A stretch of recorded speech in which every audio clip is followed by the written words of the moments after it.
ஆண்டவராகிய இயேசு கிறிஸ்துவின் விலையேறப்பெற்ற பரிசுத்தமுள்ள நாமத்தில் அன்பின் வாழ்த்துக்கள்.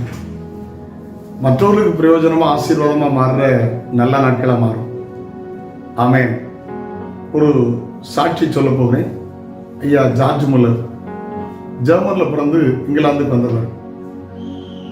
கிட்டத்தட்ட 2,50,000 குழந்தைகள், நிலக்கரி சுரங்கத்தில் வேலை செய்கிற பிள்ளைகள், தெருவில் ஊதாரியா இருக்கிற அநேக மனிதனுடைய பிள்ளைகள் எடுத்து தரமான கல்வி, தரமான உணவு எல்லாவற்றையும் தரமாய் கொடுத்தார். ஒரு மனுஷனுக்கு டொனேஷன் கேட்டதில்லை.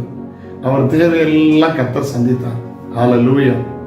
அவர் யெகோவா ஈரே என்கிற பெயர் வைத்து இந்த அநாதை சாலை நடத்தி வந்தார். கர்த்தருக்கு ஸ்தோத்திரம். அப்பப்ப தேவைகளை ஆண்டவர் சந்திப்பார். ஒரு முறை ரொம்ப நெருக்கடியான தேவை இருந்த போது இந்தியாவுக்கு மிஷனரியா போகிற ஒரு குடும்பம் அவர்கிட்ட ஒரு பாக்ஸை கொடுத்தாங்க. நாங்கள் இந்தியா போகிறோம், நீங்கள் இதை வச்சுக்கிடுங்க, ஊழியத்து பிரயோஜனமா இருக்கும் என்று. அதை திறந்து பார்த்தபோது வைர கற்கள் பதிந்த ஏராளமான நகைகள் இருந்தது.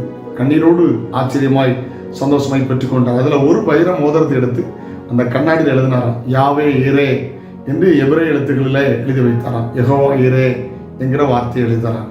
கர்த்தருக்கு ஸ்தோத்திரம். என் விசுவாசத்தில் எவைகள் கேட்பீர்களோ பெற்றுக் கொள்வீர்கள். உங்கள் தேவையெல்லாம் அவர் சந்திப்பார். ஒரு தேவனுடைய வார்த்தையை வாசிக்க கேட்கலாம். என்னிடத்தில் விசுவாசமாயிருக்கிறவன் எவனோ அவன் உள்ளத்திலிருந்து ஜீவ தண்ணீருள்ள நதிகள் அவன் உள்ளத்திலிருந்து ஜீவ தண்ணீருள்ள நதிகள் புறப்பட்டு ஓடும் என்று இயேசு சொல்லுகிறார். யோவான் 7:38. யோவான் 7:38 அது வாசிக்கிறோம். விசுவாசியா போதும்.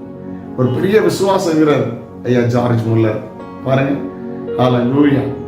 2,50,000 குழந்தைகளுக்கு அவன் நல்ல தரமான கல்வி, தரமான உணவு எல்லாவற்றையும் கொடுத்து அழகாக அற்புதமாய் நடத்தினார். கர்த்தர் அவரை பயன்படுத்தினார். யாரோ குறிப்பிட்ட காலகட்டத்துக்கு மாத்திரமல்ல, குறிப்பிட்ட மனிதருக்கு மாத்திரமல்ல, உங்களுக்கும் தெய்வம். உங்களால் விசுவாசிக்க முடியுமானால் விசுவாசம் உள்ள ஜெபம் உங்கள் வாழ்வில் அற்புதங்களை கொண்டு வரும். விசுவாசம் உள்ளவர்களாக நீங்கள் எவைகளை கேட்பவர்களை பெற்றுக்கொள்வீர்கள். இயேசுவை விசுவாசிகள், கர்த்தர் அற்புதங்களை செய்வார். ஜெபிக்கலாமா? பரலோக தகப்பனே, பரிசுத்த பிள்ளையாக இயேசுவின் நாமத்தில் ஜெபிக்கிறோம். நன்மை கிருபை தொடரட்டும்.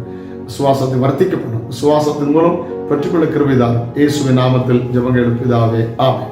God bless you. Have a nice day.